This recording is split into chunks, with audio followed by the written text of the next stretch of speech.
All right. Hi, everybody. It is 12 o'clock, so we're going to get started. Welcome to the University of Washington Department of Medicine Grand Rounds. My name is Shiv Bhandari, and I'm one of the inpatient chief residents at the University of Washington Medical Center. And I have the pleasure of introducing our speaker today, Dr. Rotonya Carr. Dr. Rotonya Carr is the Cyrus E. Rubin Chair and Division Head of Gastroenterology at the University of Washington. She's a basic science researcher and a clinical hepatologist who specializes in the care of patients with fatty liver diseases. Her laboratory uses complementary in vivo and cellular approaches to investigate the mechanisms of insulin resistance in metabolic dysfunction-associated steatotic liver diseases, formerly known as NAFLD, and alcohol-associated liver disease. Dr. Carr is a member of the American Gastroenterological Association, the American Association for the Study of Liver Diseases, the European Association for the Study of the Liver, the Research Society of Alcoholism, and founding member of the Association of Black Gastroenterologists and Hepatologists, and national board member of the American Liver Foundation. She's a former guest editor of Cellular and Molecular Gastroenterology and Hepatology, and current editorial member of Hepatology, Liver Transplantation, and the Journal of Lipid Research. In 2020, Dr. Carr was honored as one of Cell's most inspiring Black scientists. And without further ado, I'm very excited to turn it over to Dr. Rotonya Carr. Awesome. Thanks so much, Shiv. I'm excited to be here with, my people. I've been bouncing around the country giving lots of talks to other campuses, but I really do cherish the opportunity to be able to spend time here and talk to my own community. Today, I'm going to talk about new nomenclature. NAFLD is now MASLD, and just share this update with all of you.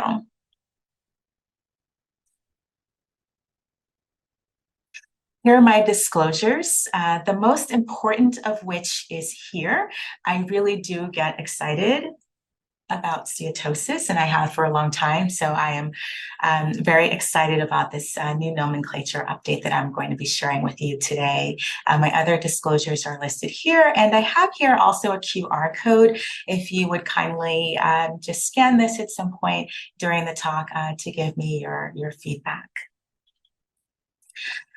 I'm a basic scientist, so there is going to be a smattering of basic science in today's talk as well. And because of that, I do want to just highlight this collage, which I shared at the beginning of talks, so I don't run out of time.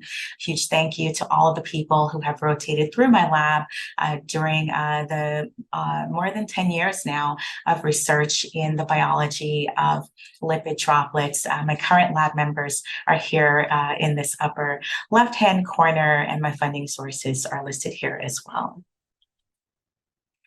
So with that, we're going to launch into the news flash of the summer, which is that non-alcoholic fatty liver disease, previously known as NAFLD, is now metabolic dysfunction associated steatotic liver disease, and it is pronounced MASLD, as if there is a Z here. So I put this here. They were very particular to include this pronunciation because they want to make sure that with this new nomenclature, we all also know how to say it, even though it has a very long name.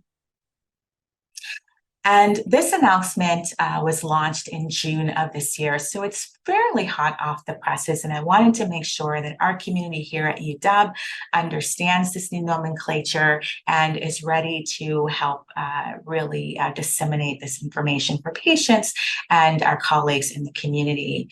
As a result of a multi-society Delphi consensus process that went on for a couple of years, the new nomenclature is MASLD, and I've adapted this slide from my colleague in transplant hepatology, Dr. Erin Cleveland. This is a grouping of all of the societies that came together to share opinions about the need for name change, and also had input on the name change and finally supported the name change. And so this slide has a number of not only professional societies represented, but also patient and advocate societies represented. There are several key takeaways that I have for you today at the conclusion of my talk. Hopefully, you'll just remember a few things. The first is that the new MASLD nomenclature was developed by a consensus process. And this process was influenced by history, by pressures in society, and also by more understanding of the biology of this disease. And I'm going to share that progression with you.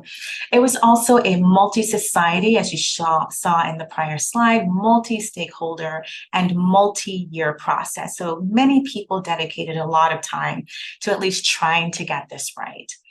The MASLD nomenclature aims to reduce stigma, and it turns out that there were two stigmatizing words in the prior NAFLD nomenclature. Alcohol, even though it was attached to the non, that there was alcohol in it, really was stigmatizing to patients, and also inclusion of the word fatty was stigmatizing. And so the process really did take this opportunity to reduce stigma in the new nomenclature as much as possible. While this MASLD nomenclature and new definition of the disease has had some improvements, some gains in making it less of a non-disease, of a non-alcoholic to more of a disease that we can define in clearer terms, it still does remain a diagnosis of exclusion. So we're going to talk about that. And finally, where I would like to engage our community in helping get the name out and increasing nomenclature adoption.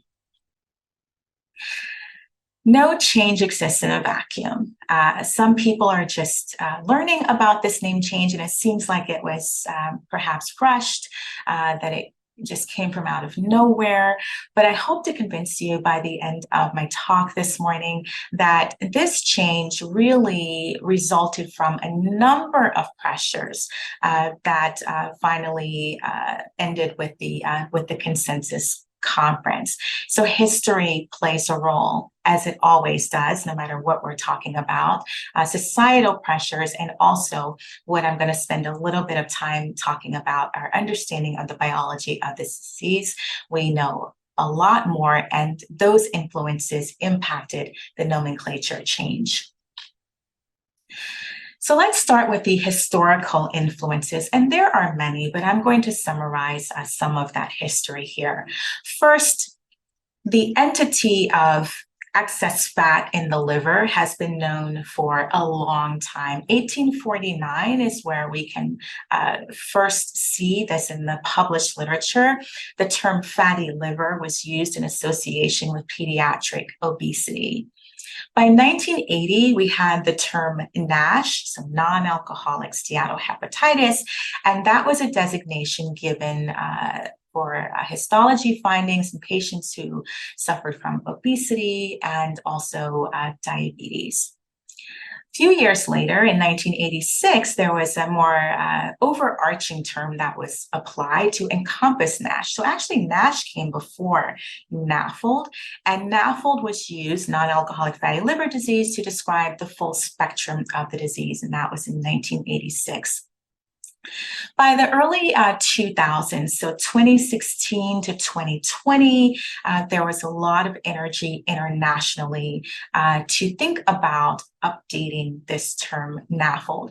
And I like to think, although I can't prove it, but around that same time, we were also talking about updating the term primary biliary cirrhosis to primary biliary cholangitis, because cirrhosis was stigmatizing to the patients with PBC, and many of them didn't even have cirrhosis. So it was not a term that really captured the true pathogenesis of disease. So this was going on in 2016, and around that same time, we started to see groups in many of the communities internationally talking about changing NAFLD to MAFLD, this time with an F. And I'm going to share with you a little bit about that in the upcoming slide. 2023 is when we launched the term MASLD. So a little bit of change from MAFLD to MASLD over just a short time period. And we'll talk about what happened in these intervening years that moved us from some groups adopting MAFLD to now us having consensus around the term MASLD. What about the social influences? Well, stigma is really what I want to highlight here. A number of patient groups started publishing in their websites, and we were hearing about it in their conferences, that patients really were having patients with the previously called NAFLD, but really having a difficult time in their communities with their families, telling individuals that they had liver disease due to this condition. And part of that stigma was due to the inclusion of the term fatty, inclusion of the term alcohol. People thought that they were drinking excessive alcohol, even though we know by definition that had to have been excluded with the prior NAFLD diagnosis. Here is one example of an article that came out in 2022, really trying to quantify the source of the stigma among patients with previously defined NAFLD. And here they asked patients to comment on their stigma, if they felt stereotyped, if they were discriminated against, if they felt shame or socially isolated. And what I'm going to draw your attention to is this category of perceived stigma. It turns out that patients who had cirrhosis, be it decompensated cirrhosis or compensated cirrhosis, were stigmatized at almost the same rate as patients who did not have cirrhosis. And so we learned from this study and some others that the stigma was not because patients were being discriminated against or feeling stigmatized because they had advanced liver disease or the term cirrhosis. It was different than that. It was actually related to NAFLD, and they describe it as per se, not related to fibrosis severity. So data like these really made the community pay more attention to what patients were saying about this term. As I mentioned, in 2020, so around the time that patient groups were talking about stigma, separately, there was growing public pressure to get more to the biology of this terminology.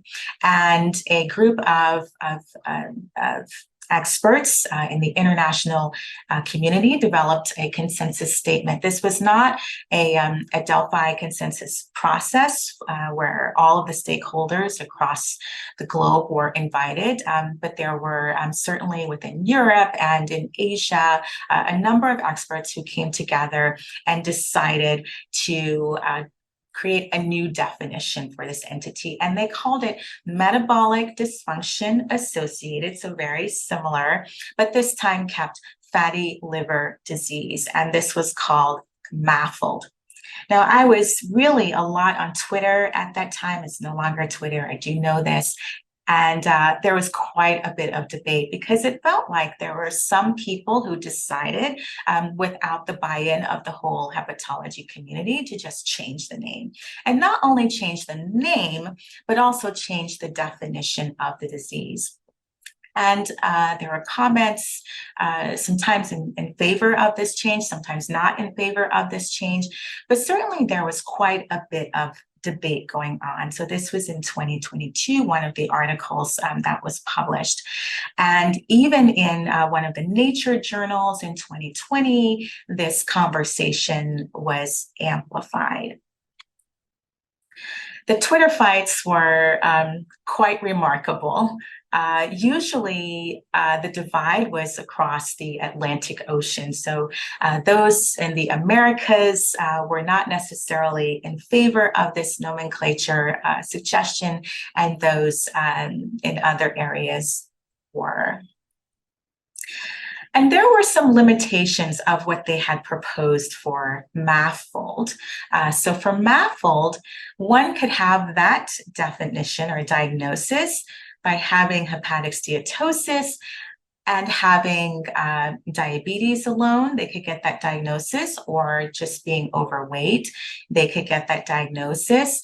For lean individuals, they had to have at least 2 metabolic risks, but notably absent was the exclusion of other causes of liver disease, the exclusion of excess alcohol intake, which could give patients a definition of alcohol-associated liver disease instead of this condition, or at least a combination disorder. So there were some limitations to wide adoption of MAFLD, and this really is what spurred the international community to develop a more a clear process, a clear consensus process to see if either this term or another term could be used. What about the biology influences? And here I do want to spend a little bit of time as a basic biology investigator myself, one who focuses on lipid droplet biology.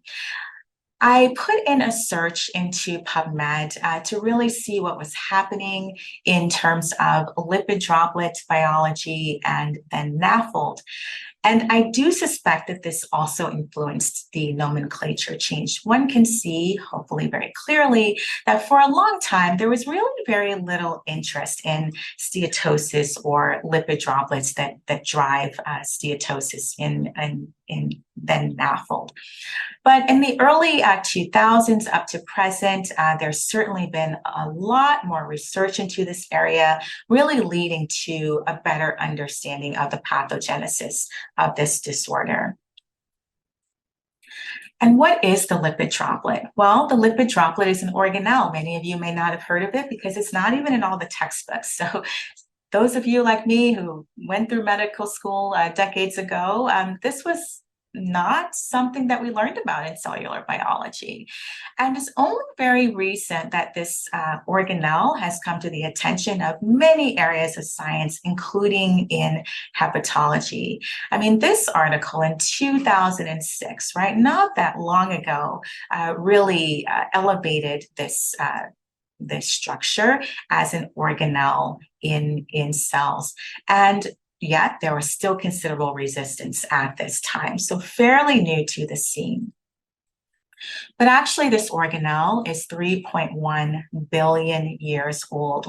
It's older than mitochondria, in fact. And so kind of a shame that it took us so long to understand that there's real biology here. And I think because we didn't for a long time know that this previously thought of inert sac of fat could have true biology, we missed a big opportunity in hepatology to talk about steatosis as fundamental to the pathogenesis of then NAFLD.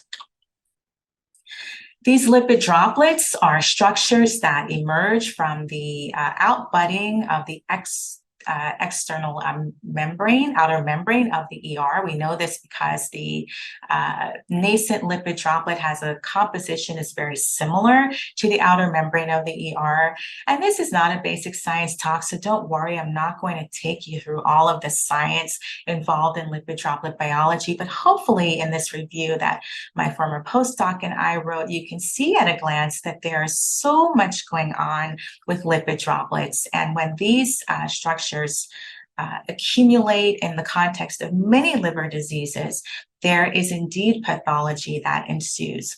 What I do want to draw your attention to here is down here, where in a hepatocyte that has very large lipid droplet accumulation, these lipid droplets even exert physical pressure, causing obstruction of the sinusoids. And it is this feature of lipid droplet accumulation, we think, that leads to the hypoxic signals that lead to inflammation, that lead to stellate cell activation and fibrosis, that are the signatures of steatohepatitis, which is downstream of steatosis. We can see this on ultrastructure where normal sinusoids are fenestrated. They have these openings, right? Particles in, particles out. But in the steatotic condition, there is almost an endothelialization that happens where a basement membrane is created. And you can imagine that the more this happens within the hepatocytes and in the liver, this can have profound effects on sinusoidal pressure, which leads to portal hypertension, which leads to all of the things that we think about when we see advanced stage patients with liver disease. The lipid droplet as an organelle that's important in the pathogenesis of steatotic liver diseases has also garnered much more attention because of genetic studies. This is from a review that summarized then in 2020 many of the genetic polymorphisms that have been linked to disease risk. And as you hopefully can see, several of them are on the lipid droplet itself. They are lipid droplet proteins or engaged in lipid droplet biology. We recently expanded upon this knowledge in 2022, where we looked at the VA veterans, the Million Veterans Program genetic data, as well as international data sets, and asked the question about which polymorphisms increase risk of steatotic liver disease, and saw a number of genes, 77 of them we found, and many of them are in this category of metabolism.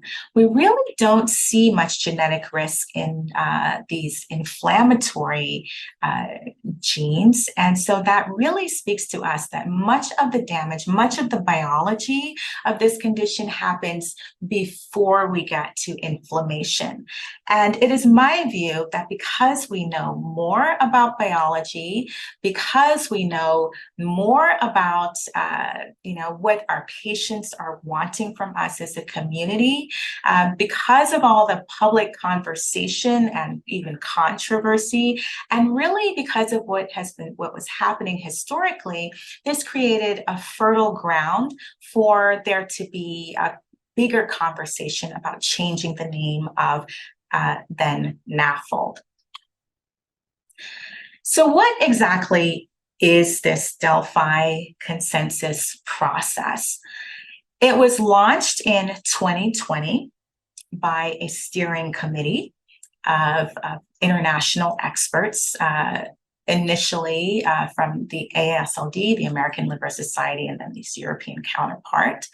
And they got representatives from other large societies to talk about this process.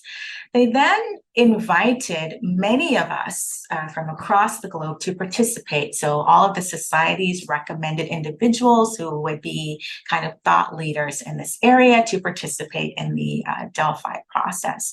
There were surveys, different rounds, and then we had a conference in Chicago. It was a hybrid conference. You could go live, you could go virtually. And we discussed the challenges with potentially changing the name. What implications would that have even for industry? If we change the definition, could we use old studies with new nomenclature, and how would that impact even drugs that were being considered by the FDA? It was a lot of conversation. This was followed by another round of surveys, and then at the liver event, the conference, the steering committee got back together really to discuss the findings, and ultimately another survey ranking the various name choices. And then ultimately, earlier this summer, we heard the final decision about what the name would be. I want to mention that there weren't only, again, professional hepatology organizations. We had endocrinology, we had a number of other GI organizations, and importantly, 18 patient and policy advocacy groups were represented, and not only represented, but had a platform in these meetings. I'll share with you some of the live dialogue from this conference. This is from my Twitter feed back in July of 2022, where we were, I attended virtually, but the chat was really very fascinating and interesting. Lots of proposals came out, and I just, kind of put here, even Rumpelstiltskin. Someone was like, I don't care, just call it Rumpelstiltskin. So we had a lot of fun, but important conversation. From another Twitter feed, you can see all of the suggestions for possible name changes, right? People are really wanting to get to the biology of the disease. And top of the list, which came out really very early in conversation, was steatotic liver disease. And I was ecstatic as someone who only studied steatosis and for the longest time felt that no one was really caring about steatosis. I was personally ecstatic, and more than ecstatic, I thought it was right on. Like, that gets to the biology of this disease, and was hoping that that would make it to the final nomenclature. So here's another schematic just to let you know what we were talking about in various rounds of the convention. We talked about factors that would impact the name versus factors that would impact the definition. We had the opportunity to change the name, but keep the old definition, change both the name and the definition, change only the definition, keep the old name, etc. But we ultimately all agreed that it was time for a name change. And then this overarching term was one of the themes that came out. Steatotic liver disease came on top, again, really, really quickly. Early on, there was conversation about whether we would keep the term steatohepatitis. Is that an important histologic marker? And we pretty readily agreed. We talked about the need to talk about the distinction between those who have heavy or moderate alcohol intake versus those who didn't. And so these things could have potentially changed even how we defined the disease. I'm circling here the round 4 of the Delphi Convention because it's important to know that the final name of MASLD, we did not get consensus on. There were, I believe at that time, it says here 3 choices, and each one had about 30% of the members voting for the final name. So the final name of MASLD, metabolic dysfunction associated steatotic liver disease, was done by the steering committee in their meetings, and then we all learned what the final nomenclature would be. So here is the schematic, the rubric, if you will. Steatotic liver disease is now the overarching term for all liver diseases that cause steatosis. And we know that there are many because in the old strategy, we had to rule out other causes of steatosis, right? Before we could even consider a diagnosis of the then NAFLD. So here what we have from June 23 onward is that all of these diseases are steatotic liver diseases. And then from there, we have to subcategorize patients. We kept the original ALD, that has not changed.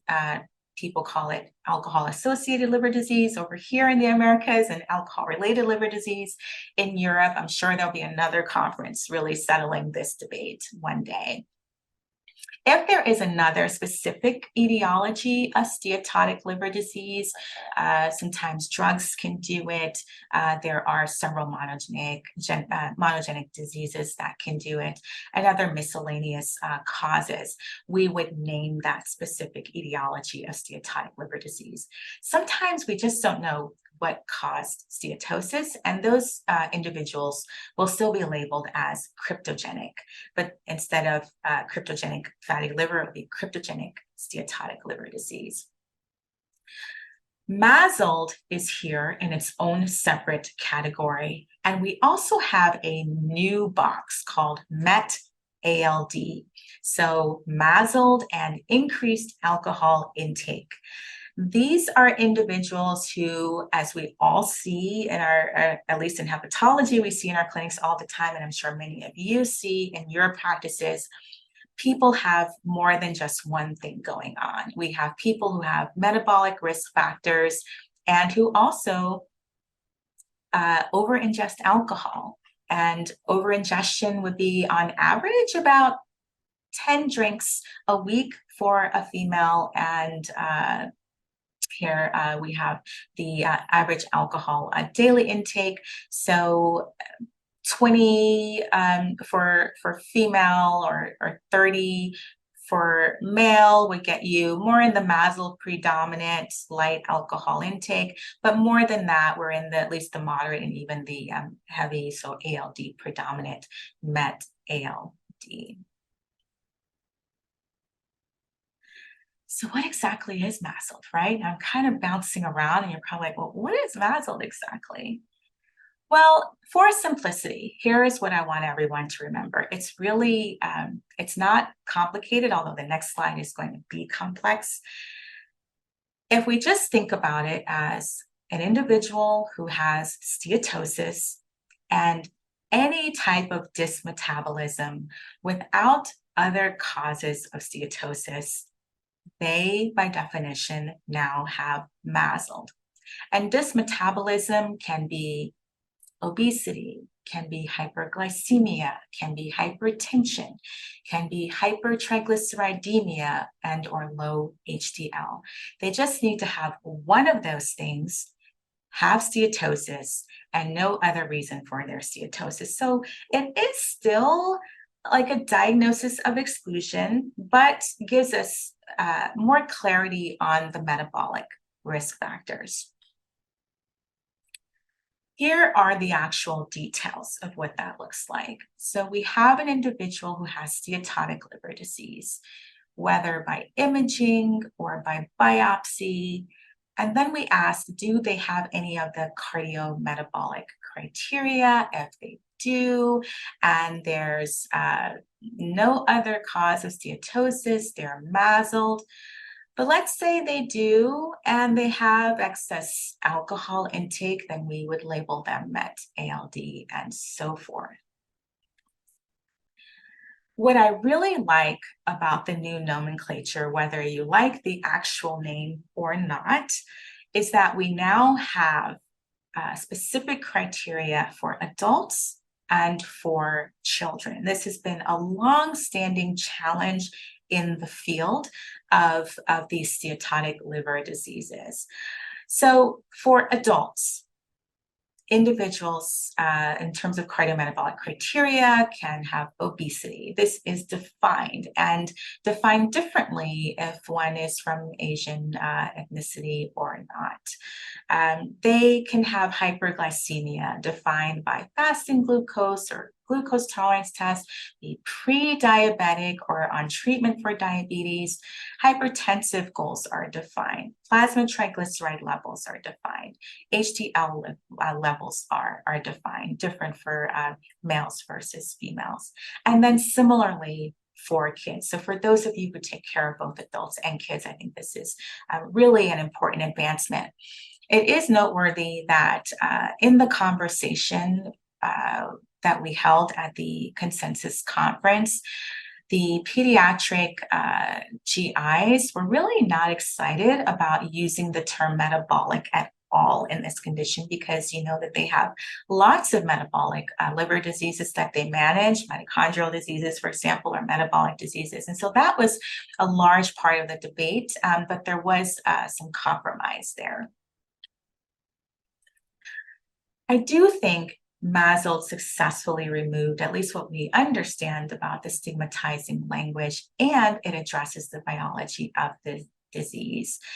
The press is now improving, I think, in terms of this. Just in this year, we are now seeing articles like this one where the name fatty liver disease was renamed in order to reduce stigma. So that is definitely a step in the right direction.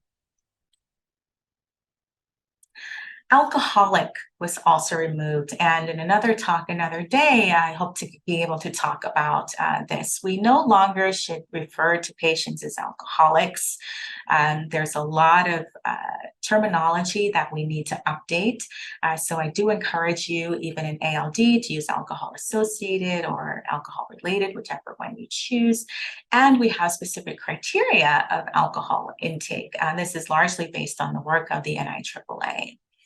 We have included more biology in this term, metabolic, steatotic. The criteria are clear. And we've acknowledged in 2023, we have a lot of patients where alcohol is a cofactor. So that's all in there. The challenges are still there. The name is very long. That's a lot of feedback that we've heard. But it is the name, it's the consensus name, and we all should get on board, and we can try to shorten it in a different way, and I'll share with you what I do with my patients.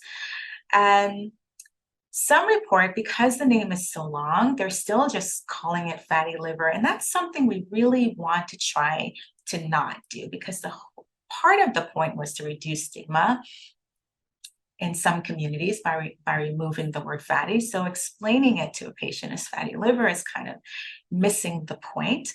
But some say, well, it arose by any other name, right? So I do encourage you to try to avoid using the term fatty liver, and I'll give some suggested language soon. There are, I learned at the conference, geographic differences in what is stigmatizing. What is stigmatizing here is not universally stigmatizing. And so, for example, cultures that their word for fatty was never stigmatizing, and so they never had a problem with the prior terminology. So that should be recognized as well. But fortunately, a lot has stayed the same, right?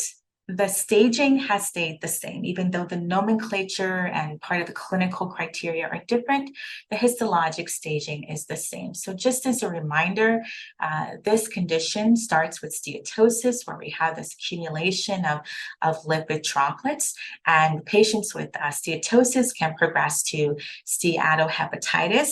Now, instead of NASH, it's called MASH, so metabolic dysfunction associated steatohepatitis. These patients can progress to fibrosis, which is marked by this blue staining here, and individuals can progress from fibrosis to cirrhosis, where you have these nodules form, and of course patients can still get hepatocellular carcinoma. So histologically, at least as of yet, these stages are unchanged. What I found I was personally struggling with after the nomenclature change was how do we get this out? What are we supposed to do within our own institutions? How do we help our patients, our community understand, learn about the nomenclature change, understand the reason for the nomenclature change, and adopt it, which are all different things. And in my frustration, without guidance, at least as of yet, from the professional societies or anywhere else, I decided to just read about the science of what's called practice transfer. And there is quite a bit of literature on practice transfer, which just means moving from one way of practicing to another way of practicing and getting adoption of these changes. Some of that science relates to what has been called the 4 A's, where there's first you have to focus on creating awareness of the change, right? And then there's an assessment process, right, to see how things are working, right? Is it simple enough even? Alignment, so making sure that all the people impacted by whatever change it is are have alignment, and a lot of this alignment should be achieved by forming multidisciplinary committees to influence that, and then of course acting. Right? And acting not abruptly. I think this was really eye-opening for me, that we had to act in a way that recognizes that time is our friend. We have to be patient in this adaptation, although I feel rather impatient because I really just want to get the word out. The best approach is really a phased in one. Now, most of this literature on practice transfer has really been about changes in how we do things different clinically. Maybe you have a program and you're doing things one way and you want to get the organization to do things a different way. There really isn't a body of literature on nomenclature practice transfer, but I used this literature and adapted it for this purpose, if that makes sense.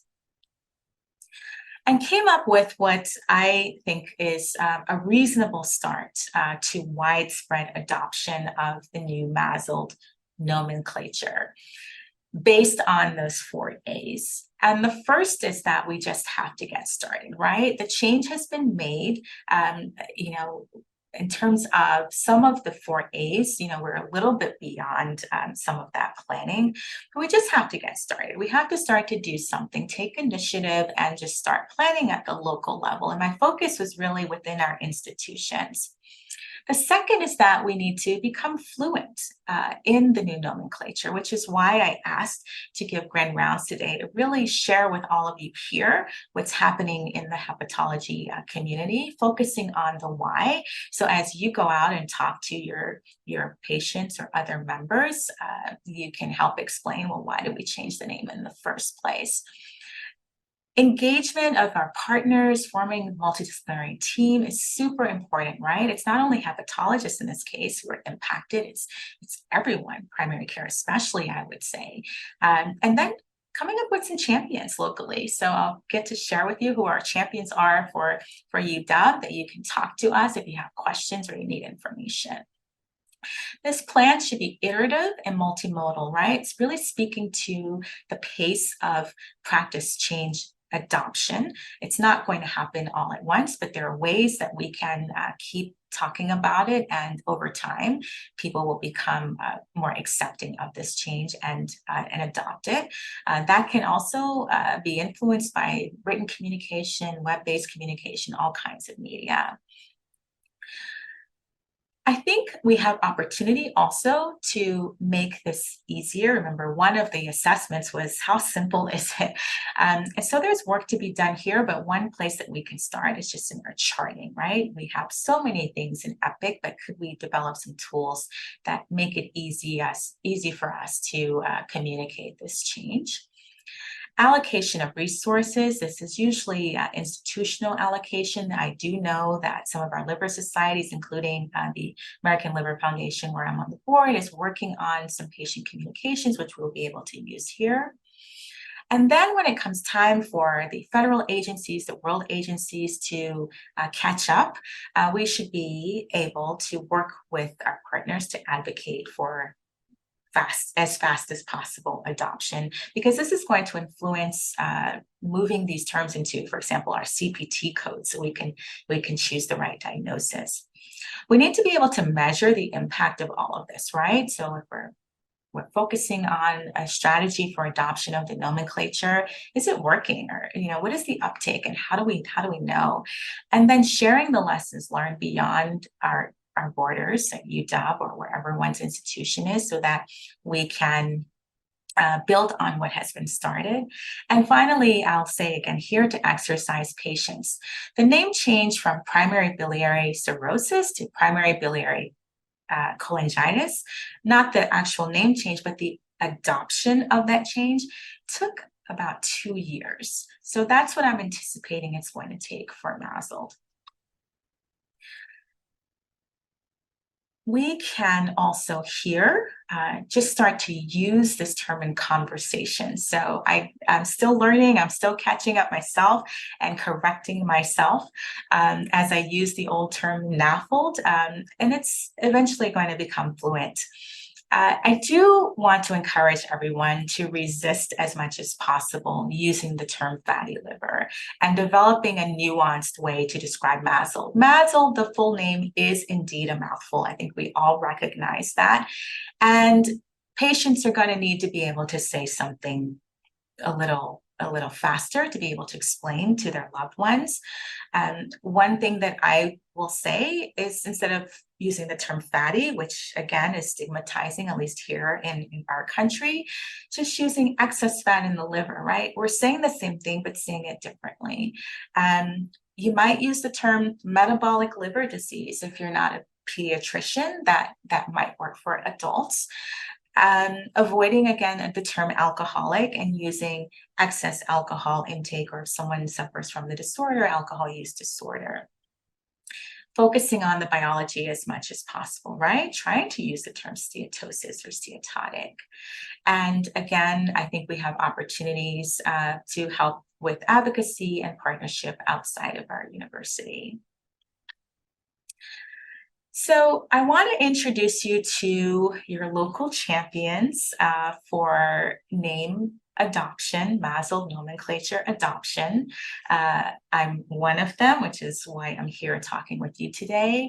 Dr. Erin Cleveland, who's a transplant hepatologist here based at the Harborview Medical Center, just gave a talk to our GI group a week ago, and some of whose slides I adapted for today. She's a champion. And Dr. Arthi Tirumalai, who is an endocrinologist, also based at Harborview Clinic, who works alongside Dr. Cleveland in our hepatology clinic to do co-management of our patients with MASLD. These are your current champions, so please do reach out to us if you need anything, if you have questions. If there's a smaller group that needs information, we're really very happy to help. We've also created, to get you started in EPIC, a couple of dot phrases. So dot MASLD for simplicity, and Dr. Cleveland has her own version. She said you can go under her name and find her updated version, but at least to get you started, if you want to just include in your notation, MASLD, formerly known as NAFLD, et cetera, we have some text for you there. I also want to just make sure everyone knows that we launched earlier this year a calculator for the FACP, which is how one would estimate fibrosis in a patient with steatotic liver disease who has MASLD, or really any condition, to be quite honest, and it's .FACP. If you are using this in place of elastography, for example, FibroScan or MR elastography, or as an adjunct to those tools, this is available for you, for everyone in EPIC. It can also help you identify which patients you might feel more comfortable managing on your own, or which patients you think definitely need to be referred. We are, of course, happy to see your patients at any time, but certainly we do want to be involved in hepatology with those who are at high risk of fibrosis. There's at least one website that I'll share with you here today on the AASLD website, and there's going to be more coming. They are just now in the space of getting out the patient and community education, and a couple of YouTube videos really sharing some of what I talked to you about today in terms of the process and the reason why there is a need for a name change and updating you on the name. Here at the university, we are also already hard at work identifying the undiagnosed MASLD population. A team of us, Dr. Jim Perkins from transplant surgery, GI fellow, Dr. Swartz, myself, and a couple of IT scientists, if you will, working with us to use an AI strategy to identify this patient population, to get them diagnosed and understand who's been referred, for example, to hepatology or not, understand more about their outcomes. And all of these data we hope we'll be able to use to improve the care and early diagnosis of this population, to hopefully prevent them from getting many of the foreseeable and preventable end-stage liver disease and even cardiometabolic consequences that come with this condition. So again, just as reminders, your key takeaways, hopefully you at least remember that this process was very thoughtfully done. It was multi-year, a lot of stakeholders engaged. There's still conversation. Not everyone is happy with the final name. Some people really were wanting MAFLD to stay, but it hasn't stayed, and we do have to move forward and toward adoption. The goal, I think, successfully to reduce stigma was achieved. It is still a diagnosis of exclusion, but less so compared to the old terminology. And of course, we really all hopefully will be engaged in getting the word out. At the very minimum, at least all of you know here that this name has changed. Thank you very much. Again, you can reach out by email. I'm also on social media. Here's my QR code again if you want to give me some feedback about this talk, and I am open for questions. Thank you. Thank you so much, Dr. Carr, for that amazing presentation. We do have a few questions that we'd love your thoughts on. The first question is going back to the different BMI cutoffs in setting the diagnosis of MASLD. Why are there different BMI cutoffs in different ethnic groups? Yeah, it's a great question. These are based on population level data, and let me go back a little bit. I should say incomplete population level data, and it is the case, generally speaking, that those who are from Asian countries or Asian ancestry tend to have steatotic liver disease at lower BMIs than those who are, say, of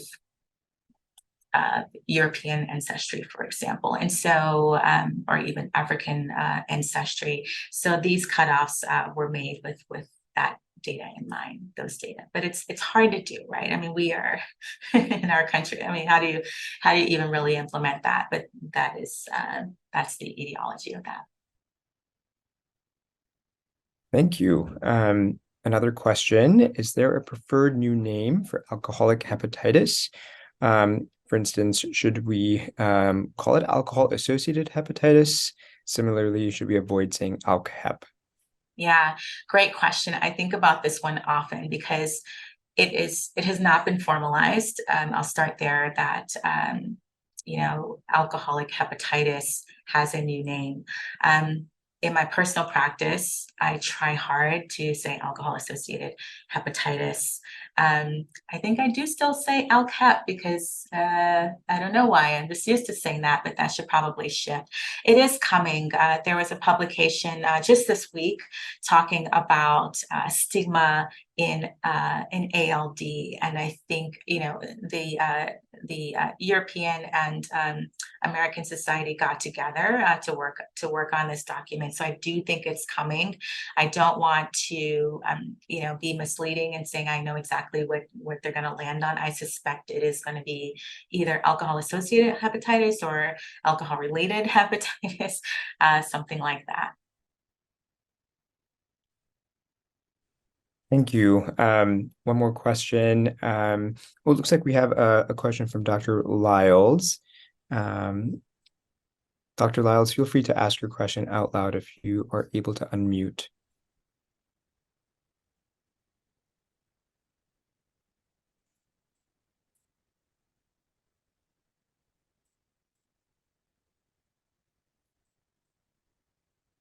Just give it one more minute while we try.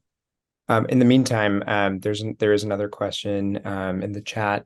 Are we starting to see a change in terminology to MASLD in medical education and in like ICD-10 coding and in EPIC, etc.?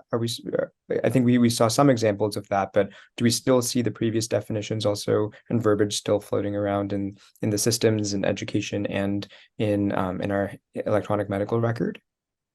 Yes, we are. This change just happened in June, and then people were off for the summer, right? And so some people are, I bet there are even some people here watching who are just hearing about this for the first time today. So we're in the phase now of really getting the word out beyond, you know, the hepatology community and the hepatology patient groups to the broader society. I'm actually, you know, one of the conversations that came up in the convention was that, you know, a lot of people never heard of NAFLD, right? It's 1 out of 3 adults, 1 out of 10 kids, and that's pretty much a worldwide prevalence, higher in some South American countries and Central American countries. Yeah, like most people hadn't heard of it.